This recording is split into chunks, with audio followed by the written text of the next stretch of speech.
അങ്ങനെ 2-1 എന്ന സ്കോറിൽ ഇന്നലെ ജപ്പാനെ ബ്രസീൽ പരാജയപ്പെടുത്തിയിരിക്കുന്നു. കളി എല്ലാവരും കണ്ടതാണ്.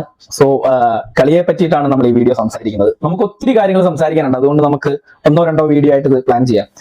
സോ ഈ വീഡിയോയിൽ നമ്മൾ സംസാരിക്കുന്നത് ഇന്നലത്തെ കളിയെ പറ്റിയിട്ടാണ്. ഇപ്പൊ കളിയെ പറ്റിയിട്ട് പറയുമ്പോൾ ആദ്യം കളി തുടങ്ങുന്നതിന് മുമ്പുണ്ടായിരുന്ന സിറ്റുവേഷൻസിനെ കുറിച്ച് നമ്മൾ സംസാരിക്കേണ്ടതായിട്ടുണ്ട്. ജപ്പാൻ എന്ന് പറയുന്ന ടീമിനോട് ഈ വേൾഡ് കപ്പിൽ എല്ലാവർക്കും, അതായത് വേൾഡ് കപ്പ് കണ്ടുകൊണ്ടിരിക്കുന്ന എല്ലാവർക്കും ഉണ്ടായിരുന്ന ഒരു സമീപനം എന്ന് പറയുന്നത് ജപ്പാൻ ഇത്തവണ വേൾഡ് കപ്പിൽ എന്തൊക്കെയോ സൃഷ്ടിക്കും. കാരണം ജപ്പാന്റെ ഒരു സ്റ്റൈൽ അങ്ങനെ ആയിരുന്നു ഈ വേൾഡ് കപ്പില്. ഭയങ്കര നമ്മൾ ഇതുവരെ കണ്ടിട്ടില്ലാത്ത കുറെ ടാക്ടിക്സുകളും കുറെ പ്ലാൻസും എന്തൊക്കെയോ അവര് ഇപ്പൊ മാനേജറുടെ ഭാഗത്ത് നിന്ന് വരുന്ന ബിഹേവിയർ, കാര്യങ്ങള്, ഇപ്പൊ നമ്മൾ ഇതുവരെ കണ്ടിട്ടില്ലാത്ത പല പരിപാടികൾ ആള് അവിടെ പുറത്തു നിന്ന് കാണിക്കുന്നു, അവരത് ചെയ്യുന്നു. അപ്പോ ബ്രസീലിനെ സംബന്ധിച്ചിട്ട് നമുക്കറിയാം, ആദ്യ മത്സരം മൊറോക്കോ ആയിട്ടായിരുന്നു. അപ്പോ ബ്രസീലിയൻ ആരാധകർക്ക് മുഴുവൻ ഭയങ്കര ഉള്ളിൽ ഭയങ്കര ഒരു പേടിയും കാര്യങ്ങളൊക്കെ ഉണ്ടായിരുന്ന ഒരു മത്സരമായിരുന്നു മൊറോക്കോ ആയിട്ടുള്ളത്. മൊറോക്കോ ആയിട്ട് ബ്രസീൽ ഒരു സമനില പിടിച്ചു എന്ന് പറഞ്ഞപ്പോൾ അത് ഭയങ്കര ആശ്വാസം നൽകുന്ന ഒന്നായിരുന്നു. അതിനുശേഷം ഉണ്ടായിരുന്ന 2 മത്സരങ്ങൾ ബ്രസീലിന് കുഴപ്പമില്ലായിരുന്നു, ബ്രസീൽ 2 ജയിച്ചു. അത് കഴിഞ്ഞ് നോക്കൌട്ട് സ്റ്റേജിൽ റൗണ്ട് ഓഫ് 32 ബ്രസീലിന് നേരിടേണ്ടി വന്നത് ജപ്പാനെയാണ്. അപ്പോ എന്റെ പല ഫ്രണ്ട്സും എന്നെ വിളിച്ചു. ഞാനൊരു ബ്രസീൽ ഫാൻ ആണല്ലോ, അപ്പോൾ തന്നെ എന്നെ ഒരുപാട് ഫ്രണ്ട്സ് വിളിച്ചിട്ട് എന്റെ അടുത്ത് പറഞ്ഞത്, എടാ നിങ്ങൾ ഇന്ന് തോക്കും, ഉറപ്പാണത്. കാരണം ജപ്പാൻ അമ്മാതിരി പെർഫോമൻസ് ആണ് നടത്തിക്കൊണ്ടിരിക്കുന്നത്, അവർ കളിക്കുന്നുണ്ട്. സോ എനിക്ക് ഭയങ്കര ടെൻഷനായിരുന്നു. എന്റെ വീഡിയോസിൽ, ഞാൻ മുമ്പിട്ട വീഡിയോയിൽ ഞാൻ പറഞ്ഞിട്ടുണ്ടായിരുന്നു, ജപ്പാനുമായിട്ട് പാടാണ്, അതുകൊണ്ട് പേടിയുണ്ട്, പക്ഷെ ജയിക്കുമെന്ന് ഒരു വിശ്വാസമുണ്ട് എന്നൊക്കെ പറഞ്ഞ് ഞാൻ ഭയങ്കര ടെൻഷനിലാണ് കളി കണ്ടത്. അപ്പോ അവിടെ നിന്നാണ് ഈ വിജയം സ്വന്തമാക്കാൻ ബ്രസീലിന് കഴിഞ്ഞത്. സോ അതിന്റെ വലിയൊരു ആഹ്ലാദത്തിൽ തന്നെയാണ് ഞാനുള്ളത്. കളിയിലേക്ക് പോവുകയാണെങ്കിൽ ആദ്യത്തെ ഒരു 30 മിനിറ്റ് ഞാൻ കരുതി, ശരിയാണ്, ബ്രസീലിനെ കൊണ്ട് കൂട്ടിയാൽ കൂടുമോ എന്നുള്ള ഒരു സംശയം പോലും എനിക്ക് ആദ്യത്തെ 30 മിനിറ്റിൽ തോന്നി.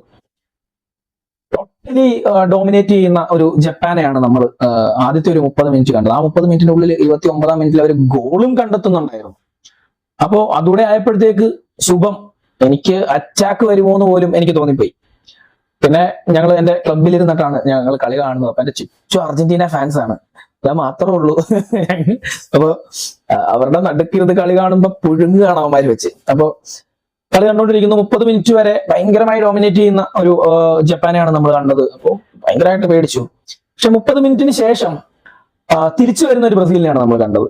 സോ ഫസ്റ്റ് ഹാഫ് വരെ ബ്രസീൽ കളിക്കുന്നു. അപ്പം ഇടയ്ക്കിടയ്ക്ക് ഇതിന്റെ എല്ലാം ഇടയ്ക്കിടയ്ക്ക് ജപ്പാന്റെ ഓരോ കൗണ്ടറുകൾ പോകുന്നുണ്ട്. പക്ഷെ കൗണ്ടറുകളൊക്കെ അവിടെ തടയിടുന്നുണ്ട്. അതായത് അതിപ്പോ ഗബ്രിയേൽ ആണെങ്കിലും അതേപോലെ മാർക്കിഞ്ഞോസ് ആണെങ്കിലും അതൊക്കെ തടയിടുന്നുണ്ട്. അപ്പൊ നമുക്ക് അവിടെ ഒരു കോൺഫിഡൻസ് ഇപ്പൊ വന്നതുപോലെ ഉണ്ട്. അപ്പൊ ഞാൻ നേരത്തെ ഉള്ള വീഡിയോയിലൊക്കെ പറഞ്ഞത് ബ്രസീലിന്റെ ബാക്ക് ലൈനിൽ യാതൊരു തരത്തിലുള്ള ട്രസ്റ്റ് ഇല്ല എന്നുള്ളതായിരുന്നു. അപ്പൊ കാർലോ തന്നെ പറഞ്ഞിരുന്നു, ബാക്ക് ലൈനിലെ പ്രശ്നങ്ങൾ ഞാൻ പരിഹരിച്ചിട്ടുണ്ട് എന്ന് പുള്ളി അവകാശപ്പെടുന്നുണ്ട്. അപ്പൊ അത് നമ്മൾക്ക് ഇപ്പൊ അംഗീകരിച്ച് കൊടുക്കേണ്ട ഒരു സിറ്റുവേഷൻ ആണുള്ളത്. ബാക്ക് ലൈനൊക്കെ അത്യാവശ്യം കുഴപ്പമില്ലാത്ത രീതിയിൽ പോകുന്നുണ്ട് എന്നുള്ളതാണ്. ജപ്പാൻ ഒരു വലിയ കോമ്പറ്റീറ്റർ തന്നെ ആയിരുന്നു. അപ്പൊ ജപ്പാനോട് നമുക്ക് ഇത്രയും പിടിച്ചു നിൽക്കാൻ കഴിഞ്ഞു, അല്ലെങ്കിൽ കളിക്കാൻ കഴിഞ്ഞുവെങ്കിൽ ഓക്കെയാണ്, കുഴപ്പമില്ല, ഇറ്റ്സ് ഫൈൻ എന്നുള്ളത് തന്നെയാണ്. സെക്കൻഡ് ഹാഫിലേക്ക് വരുമ്പോൾ ഞാൻ കരുതിയത് നെയ്മർ വരും എന്നുള്ളതാണ് കേട്ടോ. അപ്പം നെയ്മർ ബെഞ്ചിൽ എന്തുകൊണ്ടിരുന്നു, അല്ലെങ്കിൽ നെയ്മറെ എന്തുകൊണ്ട് ഇറക്കിയില്ല, ഇന്നലത്തെ മത്സരത്തിൽ നെയ്മർ എന്തുകൊണ്ട് കളിച്ചില്ല എന്നുള്ളത് നമുക്ക് സംസാരിക്കേണ്ട ഒരു ടോപ്പിക് തന്നെയാണ്. സോ നമുക്കത് അടുത്തൊരു വീഡിയോയിൽ ചെയ്യാം. എന്നാലും നെയ്മറെ പറ്റി ജസ്റ്റ് ഒന്ന് പറഞ്ഞു മാത്രം പോവാം. ഞാൻ നെയ്മർ വരും എന്ന് വിചാരിച്ചു. അപ്പോൾ ഞാൻ നോക്കുമ്പോൾ എനിക്ക് പക്കറ്റോന്റെ കളി അങ്ങോട്ട് ഓക്കെ അല്ലായിരുന്നു. സോ പക്കറ്റോയ്ക്ക് പകരം നെയ്മർ ആയിരുന്നു അവിടെയെങ്കിൽ ഒരുപക്ഷെ റിസൾട്ടുകൾ വേറെ ആയിരുന്നേനെ. പക്ഷെ എന്നിരുന്നാലും കാർലോ നെയ്മറെ ഇറക്കാൻ തയ്യാറാവുന്നില്ല. പകരം ഇപ്പം പക്കറ്റോ തന്നെയാണ് സെക്കൻഡ് ഹാഫിലും വരുന്നത്. പക്ഷെ സെക്കൻഡ് ഹാഫിൽ വന്നപ്പോഴത്തേക്ക് എൻട്രിക്കിനെ കൊണ്ടിരുന്നു. അപ്പൊ എൻട്രിക് എന്ന് പറയുന്നത് കാർലോയുടെ ഒരു ഫേവറേറ്റ് കിഡ് ആണെന്നുള്ള കാര്യം നമുക്ക് എല്ലാവർക്കും അറിയാം. അപ്പോൾ എൻട്രിക്കിൽ പുള്ളിക്ക് നല്ല വിശ്വാസമുണ്ട്. എൻട്രിക്ക് വരുമ്പോഴത്തേക്ക് കുറച്ചും കൂടി ഒന്ന് എന്താ പറയാ, കുറച്ചും കൂടി ബ്രസീൽ ഒന്നുകൂടെ അറ്റാക്കിങ്ങിലേക്കും അഗ്രസീവ്നെസ്സിലേക്കും ഒക്കെ പോകുന്നു. സെക്കൻഡ് ഹാഫ് മുതൽ കൃത്യം പറഞ്ഞു കഴിഞ്ഞാൽ ബ്രസീൽ തനിക്കുണം കാണിച്ചു തുടങ്ങി എന്നുള്ളതായിരുന്നു. ബ്രസീൽ എന്താണോ ആ ബ്രസീലിലേക്ക് ബ്രസീൽ അങ്ങോട്ട് മാറുന്നതാണ് പിന്നെ നമ്മൾ കണ്ടത്. അപ്പൊ ഞാൻ ഫസ്റ്റ് ഹാഫ് ഇങ്ങനെ കഴിയുമ്പോൾ ഞാനിങ്ങനെ എന്റെ ഫ്രണ്ടിനോട് അവിടെ ഇരുന്നിട്ട് പറഞ്ഞിട്ടുണ്ട്, എയർ ബോൾ കളിക്കാത്തപ്പം ജപ്പാനെ സംബന്ധിച്ചിട്ട് അവർക്ക് ഹൈറ്റ് കുറച്ച് കുറവായതുകൊണ്ട് നമുക്ക് ഹൈ ബോളുകൾ കളിച്ചപ്പോ കസിമറോയെ പോലെയുള്ള, അല്ലെങ്കിൽ മാർക്കിഞ്ഞോസിനെ പോലെയുള്ള, ഗബ്രിയേൽ, അല്ലെങ്കിൽ നമുക്ക് അങ്ങനെയുള്ള ബ്രൂണോ ഗൊമേറസ് ഒക്കെ കുറച്ച് ഹൈറ്റ് ഉള്ള ആളുകളാണ്. ഇതുകൊണ്ട് നമുക്ക് വേണമെങ്കിൽ ഡാനിലോ ആണെങ്കിലും ഒക്കെ അവർക്ക് ഹെഡർ ഒക്കെ ചെയ്യാൻ ഇവരെക്കാൾ ചാടി ഹെഡ് ചെയ്യാനൊക്കെ കഴിയും. അപ്പൊ അതുകൊണ്ട് ഇവര് കുറച്ച് ഹെഡർ ബോളുകൾ അതേപോലെ എയർ ബോളുകൾ കളിച്ചിരുന്നെങ്കിൽ നന്നായിരുന്നു എന്ന് പറഞ്ഞ് ഇരിക്കുന്ന സമയത്താണ് ബ്രസീൽ ആ ഒരു ടാറ്റിക്സിലേക്ക് പോകുന്നത്. സോ കാർലോയുടെ അതൊരു കാർലോയുടെ ഒരു ടാറ്റിക്സ് തന്നെ ആയിരിക്കണം എന്ന് തന്നെ പറയാം. എയർ ബോൾ അതേപോലെ ഗബ്രിയേൽ ഒരു ക്രോസ് കസിമറയിലേക്ക് പാസ് ചെയ്യുന്നു, കസിമറോ അത് കറക്റ്റ് ആയിട്ട് ഇടിച്ചകത്ത് കയറ്റുന്നു, ആദ്യത്തെ ഗോൾ പറക്കുന്നു, ഈക്വലൈസ് ചെയ്യുന്നു. അപ്പൊ 1-1 എന്ന സ്കോറിൽ മുമ്പോട്ട് പോകുന്നു. പിന്നീട് ടോട്ടലി ഡോമിനേറ്റ് ചെയ്യുന്ന ബ്രസീലിനെയാണ് നമ്മൾ കണ്ടത്.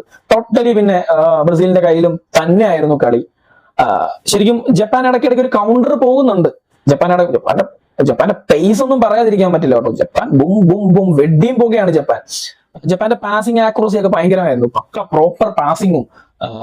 പക്ഷെ അവർക്ക് ഈ കൗണ്ടർ പോകുന്നുണ്ടെങ്കിലും അതൊന്നും ഫിനിഷ് ചെയ്യാനോ അല്ലെങ്കിൽ അത് വലയിലേക്ക് എത്തിക്കാനോ ജപ്പാന് കഴിയുന്നുണ്ടായിരുന്നില്ല. അത് നേരത്തെ തന്നെ ബ്രസീലിന്റെ ഡിഫൻസീവ് മിഡിലും അതേപോലെ ബാക്ക് ലൈനിലുമായിട്ട് എല്ലാം സേവ് ചെയ്യപ്പെടുന്നുണ്ടായിരുന്നു എന്നുള്ളതാണ്. അവിടുന്ന് അപ്പോ പിന്നെ ബ്രസീൽ ടോട്ടലി ഡോമിനേറ്റ് ചെയ്യുന്നു. പിന്നെ ബ്രസീലിന്റെ കയ്യിലായിരുന്നു ബോൾ, ബ്രസീലാണ് കൂടുതലും കളിച്ചത്. അത് നമുക്ക് സ്റ്റാറ്റ് തന്നെ നോക്കുമ്പോൾ നമുക്ക് മനസ്സിലാവും. ബ്രസീൽ 20 ഷൂട്ടാണ് കഴിഞ്ഞ മത്സരത്തിൽ ചെയ്തത്. 20 ഷൂട്ട് ചെയ്തപ്പോൾ അതിൽ 7 എണ്ണം ഓൺ ടാർഗറ്റ് അടിക്കാൻ ബ്രസീലിന് കഴിഞ്ഞു. എന്നാൽ ജപ്പാൻ ആവട്ടെ ആകെ 5 ഷൂട്ടാണ് ചെയ്തത്. 5 ഷൂട്ടിൽ 2 എണ്ണം മാത്രമാണ് ഓൺ ടാർഗറ്റ് അടിക്കാൻ കഴിഞ്ഞിട്ടുള്ളത്. അതേപോലെ നമ്മൾ പൊസിഷൻ നോക്കുകയാണെങ്കിൽ പൊസിഷൻ ഡോമിനേറ്റ് ചെയ്തിരിക്കുന്ന ബ്രസീൽ തന്നെയാണ്. 60% ബോൾ പൊസിഷൻ ഉണ്ട്, 40% മാത്രമാണ് ജപ്പാന് ഉള്ളത്. അതേപോലെ പാസിങ്ങിന്റെ കേസ് പറയുമ്പോൾ നമുക്കറിയാം ബ്രസീലിന്റെ കാലിൽ മാത്രമാണ് ബോൾ ഇരുന്നത്. സോ അതുകൊണ്ട് തന്നെ ബ്രസീലിന്റെ കയ്യിലായിരിക്കാം പാസ് കൂടുതൽ. അതും കൂടുതലെന്ന് പറഞ്ഞാൽ ചെറിയ കൂടുതലൊന്നല്ല കേട്ടോ.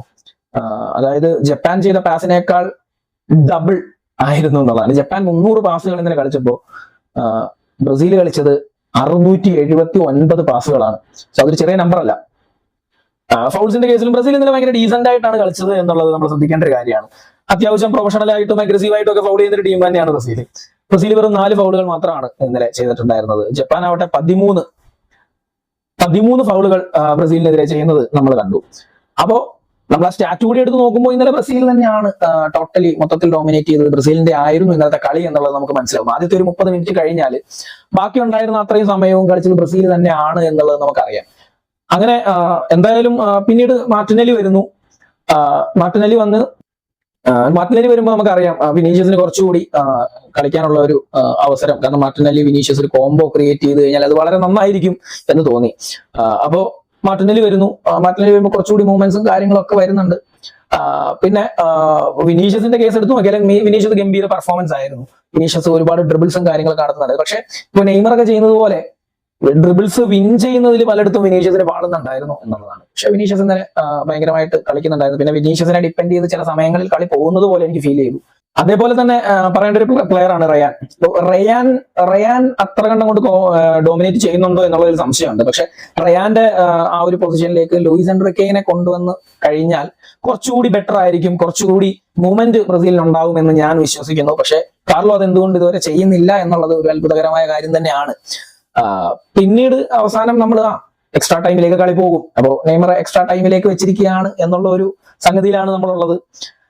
പക്ഷെ എക്സ്ട്രാ ടൈമിലേക്ക് പോകുന്നതിന് മുമ്പ് വീണ്ടും ബ്രസീൽ വല കുലുക്കുന്നു. ബ്രൂണോ ഗൊമേറിഷിന്റെ ഒരു ബ്രില്യൻ പാസിലൂടെ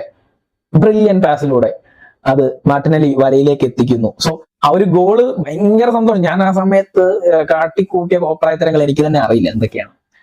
കാരണം അതെല്ലാം കഴിഞ്ഞു വരുമ്പോഴാണ് പിന്നീട് എനിക്കൊരു വിഷമ സിറ്റുവേഷൻ വരുന്നത്. ഞാൻ പിന്നീടാണ് ശ്രദ്ധിക്കുന്നത് ആ ബോള് മിസ്സാവുന്നത് ചെനാക്കയുടെ കാലിൽ നിന്നാണ്. സോ എല്ലാവർക്കും അറിയാം, എന്റെ വീഡിയോ കാണുന്ന ആളുകൾക്ക് അറിയാം, ഞാനൊരു ലീഡ്സ് യുണൈറ്റഡ് ഫാനാണ് എന്നുള്ള കാര്യം എല്ലാവർക്കും അറിയാം. സോ ചെനാക്കയുടെ കാലിൽ നിന്നാണ് ബോൾ പോകുന്നത്. അതാണ് ബ്രസീൽ വിൻ ചെയ്ത് ഒരു ബോണസ് പോലെ എടുത്ത് കൊണ്ടുവന്ന് ഗോൾ ഇടുന്നത്. സോ ചെനാക്കയെ സംബന്ധിച്ചിട്ട് ഭയങ്കര ഡിസപ്പോയിന്റഡ് ആയിട്ടുള്ള ഒരു ഡേ ആയിരിക്കണം ഇന്നലെ. ചെനാക്ക താഴെ കിടന്ന് കരയുന്നുണ്ടായിരുന്നു. സോ അതൊരു ഹൃദയഭേദകമായ സംഭവം തന്നെയായിരുന്നു. ആസ് എ ലീഡ്സ് ഫാൻ എനിക്കത് ഭയങ്കരമായിട്ട് ഹർട്ട് ചെയ്തു. പക്ഷെ എന്നാലും ഇത് ലീഡ്സ് അല്ല കളിക്കുന്നത്, ജപ്പാനാണ്. അപ്പോൾ അതുകൊണ്ട് ബ്രസീലാണ് ഓപ്പോസിറ്റ് കളിക്കുന്നത്. ഞാനൊരു ബ്രസീൽ ആരാധകനാണ്. പക്ഷെ ആഹ്ലാദം എനിക്ക് പറഞ്ഞറിയിക്കാൻ പറ്റാത്തതായിരുന്നു. പക്ഷെ ബ്രസീലിനെ സംബന്ധിച്ച് ഞാൻ കഴിഞ്ഞ വീഡിയോയിലൊക്കെ പറഞ്ഞതുപോലെ ഓരോ കളി കഴിയുമ്പോഴും ഇംപ്രൂവ് ആയി വരുന്ന ബ്രസീലിനെയാണ് നമ്മൾ കാണുന്നത്. അപ്പോ ഭയങ്കര സന്തോഷമുണ്ട്. Round of 16 കടന്നിരിക്കുന്നു. അടുത്ത റൗണ്ട് ഓഫ് 16 ബ്രസീലിന് എതിരാളികളായിട്ട് വരുന്നത് ഒന്നെങ്കിൽ നോർവേ അല്ലെങ്കിൽ ഐവറി കോസ്റ്റ്. അപ്പൊ ഇതിൽ ഏത് ടീം ഇപ്പം കൂടുതലും എനിക്ക് തോന്നുന്നത് ഇതുവരെ കളി കണ്ടതിൽ വെച്ചിട്ട് ഐവറി കോസ്റ്റ് തന്നെ ജയിക്കാനാണ് സാധ്യത എന്നുള്ളതാണ്. സോ ഐവറി കോസ്റ്റ് വരുമ്പോഴും ബ്രസീലിന് ഒരു നല്ല ടഫ് കോമ്പറ്റീഷൻ തന്നെ ലഭിക്കാനാണ് സാധ്യത അവിടെ. പക്ഷെ ജപ്പാനുമായിട്ട് കളിച്ചതിന്റെ അത്ര ഒരു ടെൻഷൻ എന്തായാലും ഉണ്ടാവില്ല എന്നുള്ളതാണ്. പിന്നെ വേൾഡ് കപ്പാണ്, ബ്രസീലാണ് കളിക്കുന്നത്. പന്തുരുളുമ്പോൾ ഉള്ളിൽ തീ ഉണ്ടാകും എന്നുള്ളത് മറ്റൊരു കാര്യം കൂടിയാണ്. എന്തായാലും ഇന്നലത്തെ മത്സരം കളി ഭയങ്കരമായിട്ട് എൻജോയ് ചെയ്തു. ഭയങ്കര ഇഷ്ടപ്പെട്ടു. കാരണം കാർലോയുടെ പല തന്ത്രങ്ങളെ പറ്റിയും പറയുമ്പോൾ നമുക്ക് നെയ്മറുടെ കേസ് സംസാരിക്കേണ്ടതായിട്ടുണ്ട്. സോ അത് നമുക്ക് അടുത്തൊരു വീഡിയോയിൽ പറയാം, ഇല്ലെങ്കിൽ ഈ വീഡിയോ ഭയങ്കര ലെങ്ത് ആയി പോകും. അപ്പൊ ഓക്കെ, എന്തായാലും സന്തോഷമുണ്ട്. Thank you.